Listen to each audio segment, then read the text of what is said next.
African women lured to India. The first day I went there, I looked and I saw so many girls. Forced into sex work to satisfy the demands of African men living in New Delhi. What you do is you sit down and then a man has to come and choose. He has to come and pick you, like the way you go to the market and pick potatoes. He has to come and say, I like this one is the one I'm going with. But who is behind the sex trafficking network? Africa Eye goes undercover to find out.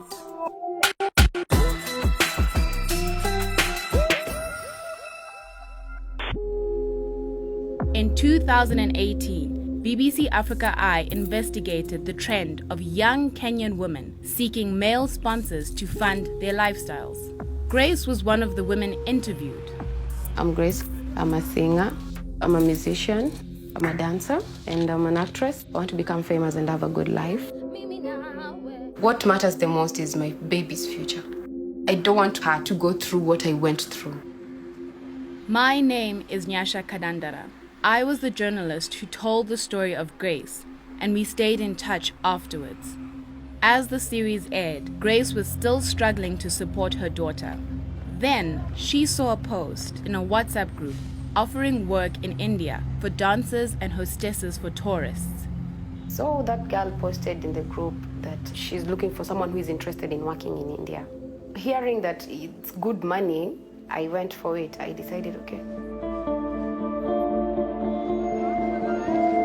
But when she arrived in New Delhi, Grace began to realize she was trapped in a nightmare.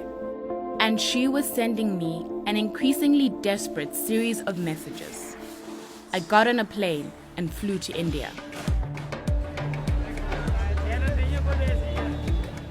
I caught up with Grace in a market. She told me she had been picked up from the airport and taken straight to a brothel. This is the woman who was in charge of the house where Grace was staying. She is known as Goldie. She covered Grace's travel costs. Then she had confiscated her passport and told Grace she owed her almost $4,000, more than 7 times the actual cost of a ticket to India.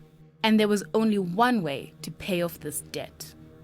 For 5 months, Grace lived in this room with 4 other trafficked women.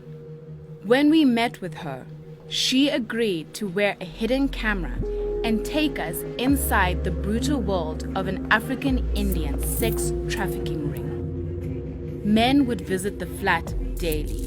Very many times we'd bring clients in the house, or you go to hotels.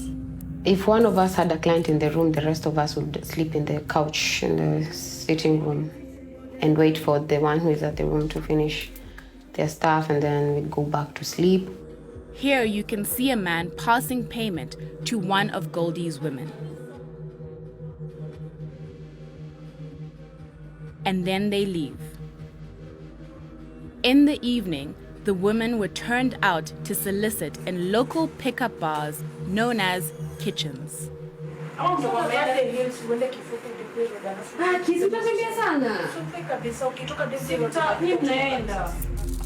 The kitchens are illegal clubs set up to cater for many African men who live and work in New Delhi.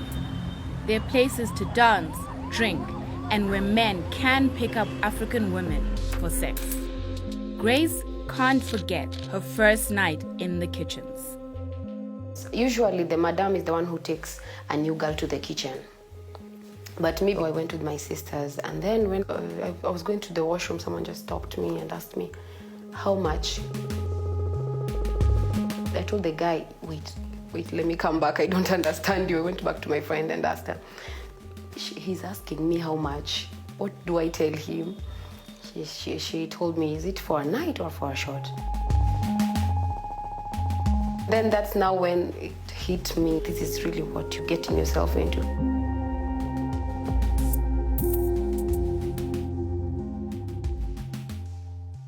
And then all of a sudden I'm like, you want to pay me 1,000? 1,000, okay, like, okay, no problem, 1,000. I have to sleep with how many men till I get to 270,000? 270,000 rupees. That was the total amount Grace had to pay Goldie before she could get her passport back. Grace showed me the book in which she recorded the slow, painful repayment of her debt to Goldie. It's the list of how I paid my debt and the amount that I used to pay in dates. Let's say I've given 3,000 today. I write 3,000 and Goldie writes 3,000. Yeah. When I look at all these numbers, I remember the guys that I went with. I can even almost remember all of them. Just by looking at this book like this, it just reminds me of everybody. During our investigation, we identified at least 15 kitchens across 7 neighborhoods in South Delhi where scores of African women are forced to sell their bodies. Looking back over the footage she had filmed for us, Grace identified the man who she knew as being at the heart of the sex trade in her area, Tuklakabad. This was chairman. His name is Eddie, and he is known as the local leader of an organization called ASCA. That rang a bell. We filmed election posters of ASCA stuck to the doors of some of the kitchens. Online and across cities in India, ASCA has a public profile as a nationwide community group offering social activities to connect and support Nigerian students studying abroad. Then we found an official circular under the banner of ASCA and endorsed, it seems, by the Nigerian High Commission. And there was Eddie, named as the task force chairman of Tuklakabad, along with his contact details. Grace agreed to help us expose Eddie. In the past, she had been asked to convince women in Kenya to come to India. Instead, Grace was warning them to stay away. Mistaki ukuje, usikuje. Ma usikuje, don't come to India, don't. Hivyo venye unaniambia hivyo ndivyo hata mimi niliambiwa. Pia mimi niliambiwa hivyo. Na hivyo venye wewe uliambiwa unakuja kufanya dancing. Unaambiwa wangu unaenda kufanya kazi nyingine, unafika unapata unafanya umalaya, mama. Sikudanganya. Because Grace had told some of her friends not to come to India, one of the madams lost a sex worker that was promised to her. Eddie ordered Grace to convince a new woman, or she would have to compensate the madam herself. I want you to do something for me. From what you're telling me now, you said you have friends, and you still have more. On this one, check the amount. Let her calculate the amount. It's a big loss. Not now. You know, I've lost my contacts. That's the problem. I forgot my Facebook password. I had to start another Facebook. You start another Facebook to search for your friends. I'm giving you the end of the month. Search for one and for release. Stop telling people India is bad. You're not their creator and you're not their destiny. That's Kenya that is hard. People are still making it there too. And then, Eddie sweetens the offer with the suggestion that Grace can also bring someone to work for her. Convince one for yourself, convince one for her. This is how the network grows. Women pay off their debts as sex workers and then, now hoping to make something for themselves, start operating as madams. It's a family tree of exploitation.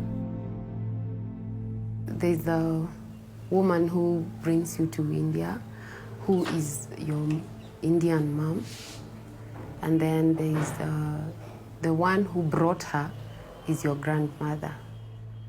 The others that she brings along with you are your sisters. The name might seem friendly, like mom, but it's just for identification. This is someone's girl. After almost a year in India, Grace has now finished paying her debt to Goldie, but she's got nothing to show for all of her misery. The only way to make any real money from this situation is to bring new women to India. And the one who offers to help is Eddie. Grace pretends to be interested. I personally support everybody who want to. But what I come against, what I work against is those who want to spoil the streets. You can process the girl because you're just having your first girl. Okay. If you have gotten a girl before, I would have seen you give this one. But since you have not gotten any girl before, I'll process this one. As she arrived, we source for a girl again. Eddie is offering to help bring a woman from Kenya to New Delhi for Grace. Okay, so what's the process of bringing a girl? You know, I don't know anything. Bringing a girl, I don't know. Are you using agents? I don't know. I don't don't give give money money to to the agents. girl. No, Oh, you to give the money to girl. the I girl. give to agent. You know, as much as the person is coming to Nairobi, agents will do the passport, even the birth certificates. They process that. Okay. With all this evidence gathered by Grace, we were now ready to confront the chairman. Eddie. Hi, how are you? Good. My name is Nyasha Kadandara. I'm from BBC Africa Eye. We have evidence against you and we want to talk to you about the sex trade that you are involved in. Sex trade? Yes, the sex trade that you are involved in. Women are coming from Kenya to India for sex work. They're forced to work in the kitchens that you run. I don't run kitchens. Listen to me. I am the chairman of all Africans in India. All right? Does ASCA know what you're doing? This is my So you're a idea. proud member of ASCA, so ASCA knows that you are entrapping and exploiting women for sex I don't work. do that. All right? Are you sure? Sure, 100%.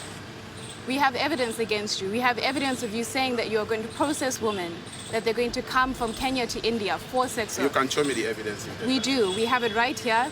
This Let me is see. a right of reply for you to come and respond to BBC. We look forward to hearing your response. All right. Africa Eye contacted Eddie Anide 3 times. He denied trafficking any woman from Kenya to India. Madam Goldie gave no response to our allegations of trafficking and brothel keeping. The BBC also contacted the Nigerian High Commission in New Delhi, and they said their cooperation with ASCA is strictly in compliance with the Indian and Nigerian laws and does not endorse any criminal activity such as sex trafficking. When we contacted ASCA, they confirmed that Eddie Anide is their task force chairman in Tughlakabad, but that his duties are strictly as defined in the ASCA constitution, which in no way condones illegal activity. Africa Eye enabled Grace to resolve her immigration status and paid the fines for overstaying her tourist visa. So she could finally go back to her family in Kenya.